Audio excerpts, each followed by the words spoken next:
Hello guys. आज हम पढ़ाएंगे VMO Kota exam. BS second year exam है, हिंदी साहित्य, जिसका एग्ज़ाम डेट है 22 जुलाई। हिंदी गद्य भाग, सेकेंड नाटक हैं, अन्य विधेय। Paper code HD03। यह सेकेंड क्लास है, यह दूसरी क्लास है जिसमें हम इम्पोर्टेंट क्वेश्चन पढ़ेंगे हिंदी साहित्य के। HD03 जिसका हम इम्पोर्टेंट क्वेश्चन पढ़ेंगे, पिछले साल पूछे गए क्वेश्चन है, बहुत ही इम्पोर्टेंट क्वेश्चन है। आगे बढ़ने से पहले हमारे YouTube channel Balaji classes BD को सब्सक्राइब कर लें और हमारे टेलीग्राम ग्रुप को भी ज्वाइन कर लें। इसमें 3 खंड आएंगे, खंड A, B, C। तीनों के अलग अलग नंबर होते हैं। कुल मिलाकर 70 नंबर का पेपर होगा। 23 नंबर असाइनमेंट के होते हैं, 100 नंबर का होता है पूरा टोटल, जिसमें से 70 का पेपर होगा ओनली, जिसमें लिखना होगा पूरा। में MCQ क्वेश्चन नहीं आएंगे, ओनली लिखित आएगा। पहला क्वेश्चन है आत्मकथा और जीवनी में क्या अंतर है। आत्मकथा और जीवनी में क्या अंतर है? तो आत्मकथा लेखक स्वयं अपने जीवन की कहानी लिखता है, जबकि जीवनी किसी अन्य व्यक्ति द्वारा लिखी जाती है। आत्मकथा जो स्वयं द्वारा लिखी जाती है और जीवनी किसी अन्य व्यक्ति द्वारा लिखी जाती है। आत्म खुद की आत्मा जो खुद के द्वारा लिखी जाती है, आत्मकथा। अलग इसने जयशंकर प्रसाद की 2 प्रमुख रचनाएं के नाम लिखे। पहली है कामिनी, दूसरी दुर्स्वामिनी। 2 है रचना, कामिनी और दुर्स्वामिनी। अलग है रेखा चित्र किसे कहते हैं? रेखा चित्र तो उत्तर है किसी व्यक्ति के व्यक्तित्व, स्वभाव, जीवन का संक्षिप्त एवं प्रभावशाली शब्द चित्रण रेखा चित्र कहलाते हैं। किसी व्यक्ति का स्वभाव, व्यक्तित्व, जीवन का संक्षिप्त एवं प्रभावशाली शब्द चित्र रेखा चित्र कहलाता है। अलग है नाखून क्यों बढ़ते हैं? निम्न के लेखक का नाम है। नाखून क्यों बढ़ते हैं? इन निम्न के लेखक कौन थे? तो थे आचार्य हरिप्रसाद द्विवेदी। आचार्य हरिप्रसाद द्विवेदी हैं। अलग क्वेश्चन है स्मरण की एक विशेषता लिखिए। स्मरण में लेखक अपने जीवन के अनुभवों और स्मृतियों का आत्मीय वर्णन करता है। अलग क्वेश्चन ललित निबंध की परिभाषा नहीं, ललित निबंध की भाषा कैसी होती है? तो ललित निबंध की भाषा सरल होती है, सरस होती है, भावपूर्ण होती है, कलात्मक होती है। अलग क्वेश्चन है हरिवंश राय बच्चन किस साहित्य विधा के लिए प्रसिद्ध है? तो है उत्तर कविता और आत्मकथा। कविता और आत्मकथा के लिए प्रसिद्ध है। अगला खंड B है, जिसमें पहले क्वेश्चन है नाखून क्यों बढ़ते हैं? निबंध का उद्देश्य स्पष्ट कीजिए। नाखून क्यों बढ़ते हैं? तो तेरा नाखून क्यों बढ़ता है? आचार्य प्रसाद द्विवेदी का प्रसिद्ध ललित निबंध है। इस निबंध का मुख्य उद्देश्य मनुष्यों को अपनी प्रवृत्तियों को आत्मचिंतन करने के लिए प्रेरणा देता है। लेखक के नाखूनों को पशु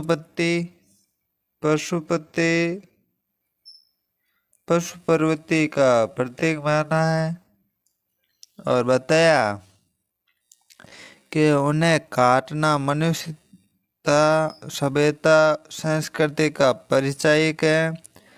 मनुष्य को हिंसा, क्रोध, घृणा और अहंकार जैसी प्रवृत्ति को त्याग कर प्रेम, शांति, दया, सगुणता का मार्ग अपनाना चाहिए। लेखक का संदेश है कि मनुष्य अपने विवेक और सदाचार से ही श्रेष्ठ बनता है। नाखून क्यों बढ़ते हैं का उद्देश्य है। यह आचार्य प्रसाद द्विवेदी द्वारा लिखित है। अगला क्वेश्चन है, कलम का सिपाही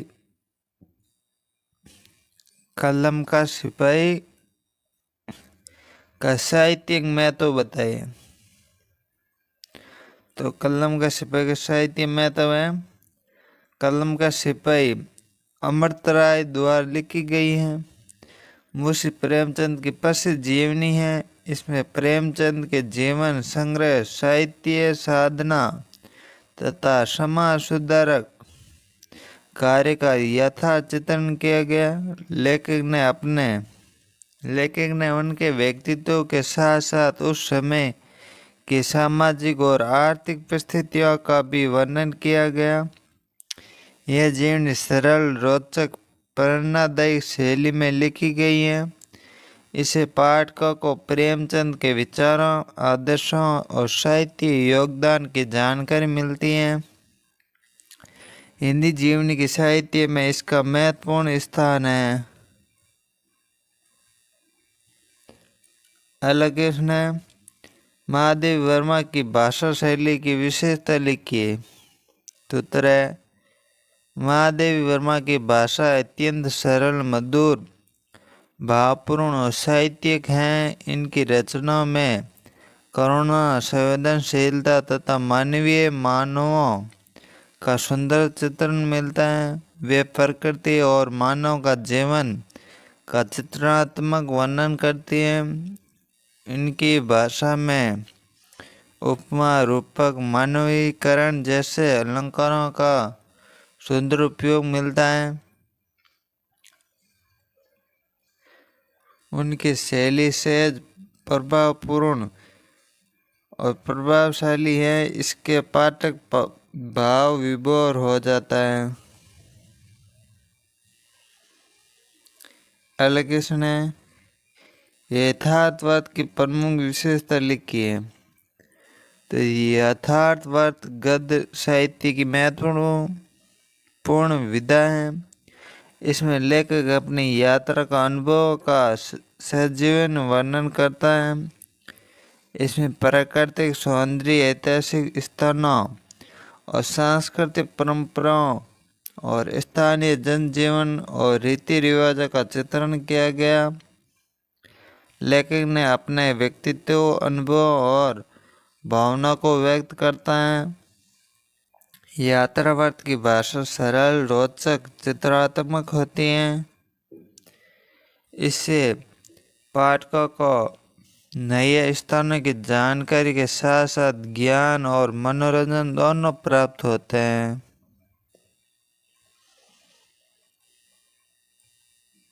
अगला क्वेश्चन है, उत्साह निबंध का उद्देश्य। तो उत्साह निबंध में लेखक ने उत्साह को जीवन की सबसे बड़ी शक्ति बताया है। इसके अनुसार उत्साही व्यक्ति कठिन परिस्थितियों में भी धैर्य और आत्मविश्वास बनाए रखता है तथा निरंतर अपने लक्ष्य की ओर बढ़ता रहता है। निराशा, आलस्य और भय मनुष्य की प्रगति में सबसे बड़ी बाधाएं हैं। परिश्रम, लगन, आत्मविश्वास और सकारात्मक सोच के साथ किया गया कार्य अवश्य सफल होता है। यह निबंध में हमें जीवन में कभी हार न मानने और हमेशा उत्साह के साथ आगे बढ़ने की प्रेरणा देता है। अगला खंड से दीर्घ उत्तरीय प्रश्न है। इसमें एग्जाम में 4 क्वेश्चन आएंगे, 4 में से आपको 2 ही करने हैं। लगभग 7 नंबर का क्वेश्चन आएगा पर क्वेश्चन। ये बहुत इम्पोर्टेंट रहता है और इस खंड से का बहुत इम्पोर्टेंट रोल रहता है। क्वेश्चन है, ध्रुव स्वामी नाटक में नारी स्वतंत्रता चित्रण किया गया। ध्रुव स्वामी जयशंकर प्रसाद का एक प्रसिद्ध ऐतिहासिक नाटक है। इस नाटक का मुख्य उद्देश्य नारी का आत्मसम्मान, स्वतंत्रता और अधिकारों की स्थापना करना है। ध्रुव स्वामी एक साहसी, स्वाभिमानी, बुद्धिमान, दृढ़निश्चयी नारी हैं। वे न्याय, अन्याय, अत्याचार, सामाजिक बंधनों के सामने झुकने के बजाय उनका साहसपूर्वक विरोध करती हैं। वे अपने जीवन के निर्णय स्वयं लेने में विश्वास रखती हैं। वे अपनी स्वतंत्र पहचान बनाना चाहती हैं। और नाटक में ध्रुव स्वामी केवल एक आदर्श पत्नी के रूप में नहीं बल्कि एक स्वतंत्र व्यक्ति वाली महिला के रूप में प्रस्तुत किया गया। वे किसी भी प्रकार के अपमान को स्वीकार नहीं करती हैं। उसका चरित्र यह संदेश देता है कि स्त्री केवल परिवार का शोभा नहीं बल्कि समाज की समान अधिकार वाली सदस्य हैं। जयशंकर प्रसाद ने नाटक के माध्यम से नारी को पुरुष के समान सम्मान, स्वतंत्रता देने का संदेश दिया और इस नाटक में नारी की शिक्षा, आत्मनिर्भरता और आत्मविश्वास को महत्व दिया। ध्रुव स्वामी ने अपने विवेक, साहस, स्वाभिमान से भी कठिन परिस्थितियों का सम्मान करते हैं। इसके चरित्र के माध्यम से लेखक यह सिद्ध किया कि नारी में नेतृत्व करने की पूर्ण क्षमता होती है।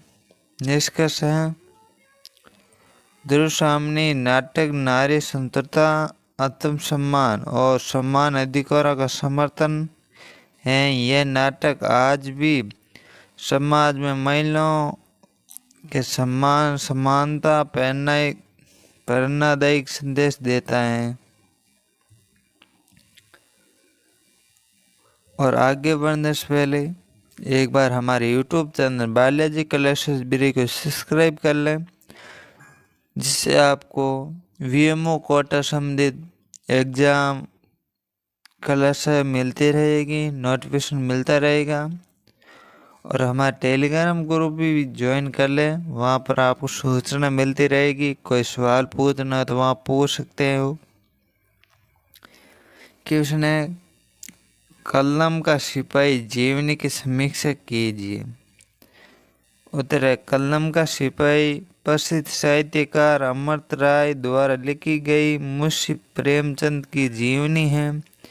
ये हिंदी साहित्य की सर्वश्रेष्ठ जीवनियों में गिनी जाती है। इसमें प्रेमचंद के जन्म, शिक्षा, पारिवारिक जीवन, आर्थिक संघर्ष, साहित्य साधना और समाज सुधार के कार्य का विस्तार से वर्णन किया गया है। प्रेमचंद का जीवन अत्यंत संघर्षपूर्ण रहा है। फिर भी उन्होंने कभी कठिनाई से सामने हार नहीं मानी। उन्होंने अपने साहित्य के माध्यम से किसानों, मजदूरों, गरीबों, शोषित वर्ग के समस्याओं को समाज के सामने रखा। उनकी रचना में यथार्थवाद, मानवता और सामाजिक चेतना का सुंदर समन्वय मिलता है। अमृता राय ने इस जीवनी में केवल घटनाओं का वर्णन नहीं किया, बल्कि प्रेमचंद के व्यक्तित्व, विचारों, साहित्यिक योगदान का भी गहन विश्लेषण किया। भाषा सरल, प्रभावशाली और रोचक है। जीवन में अनेक प्रेरणादायक प्रसंग हैं जो पाठकों को संघर्ष और परिश्रम का संदेश देते हैं। और इस जीवनी का सबसे बड़ा गुण इसकी सत्यता, निष्पक्षता है। लेखक ने प्रेमचंद के गुणों के साथ उनकी कमजोरियों का भी ईमानदारी से वर्णन किया है। इससे ये जीवनी और अधिक विश्वसनीय बन जाती है। निष्कर्ष है, कलम का सिपाही केवल एक जीवनी नहीं बल्कि संघर्ष, साहित्य, साधना और मानवता की प्रेरणादायक गाथा है। ये हिंदी साहित्य के अमूल्य धरोहर मानी जाती हैं।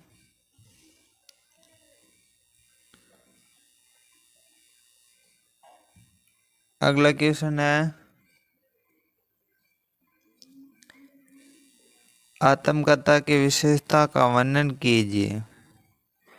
उत्तर, आत्मकथा गद्य साहित्य की एक महत्वपूर्ण विधा है जिसमें लेखक केवल स्वयं अपने जीवन की घटना, अनुभवों, संघर्षों, सफलताओं, असफलता का सत्य क्रमबद्ध का वर्णन करता है। आत्मकथा का मुख्य उद्देश्य अपने जीवन के अनुभवों को समाज के सामने प्रस्तुत करना तथा उनसे प्रेरणा देना होता है। आत्मकथा की सबसे बड़ी विशेषता उसकी सत्यता और आत्मविश्लेषण है। लेखक अपने जीवन की अच्छी बुरी दोनों घटनाओं का निष्पक्ष वर्णन करता है। इसमें कल्पना की अपेक्षा वास्तविक को अधिक महत्व दिया गया। और आत्मकथा की भाषा सामान्य, सरल, सहज, आत्मीय होती है। इसमें लेखक अपने बचपन, शिक्षा, परिवार, सामाजिक जीवन, संघर्ष, उपलब्धियों का वर्णन करता है। साथ ही वे अपने समय की सामाजिक, सांस्कृतिक, राजनीतिक परिस्थितियों का भी चित्रण प्रस्तुत करता है। आत्मकथा में लेखक अपने व्यक्तित्व के विकास, विचारों में परिवर्तन तथा जीवन के अनुभवों में से मिली सीख को भी स्पष्ट करता है। इस कारण आत्मकथा केवल व्यक्तिगत जीवन का विवरण नहीं है, बल्कि समाज और इतिहास का भी महत्वपूर्ण दस्तावेज बन जाती हैं। और इसका निष्कर्ष है, आत्मकथा एक प्रेरणादायक साहित्य विधा है जो सत्य, आत्मविश्लेषण, सरलता, अनुभव और जीवन दर्शन पर आधारित होती है। यह पाठकों को जीवन में संघर्ष, परिश्रम और आत्मविश्वास की प्रेरणा देती है। और यह थी HD हिंदी साहित्य की HD3 हिंदी साहित्य की इम्पोर्टेंट क्लास थी, सेकंड क्लास थी। आपको अच्छी लगी तो वीडियो लाइक, कमेंट, शेयर ज़रूर करें।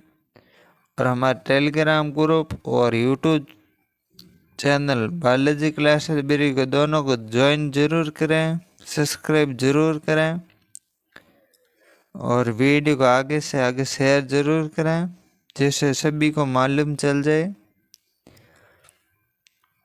और इससे और भी क्लास अपलोड है, वो भी देख सकते हो पुराने साल की। वो भी इम्पोर्टेंट क्वेश्चन ही है, क्वेश्चन तो चेंज होते नहीं हैं, सेम ही क्वेश्चन है।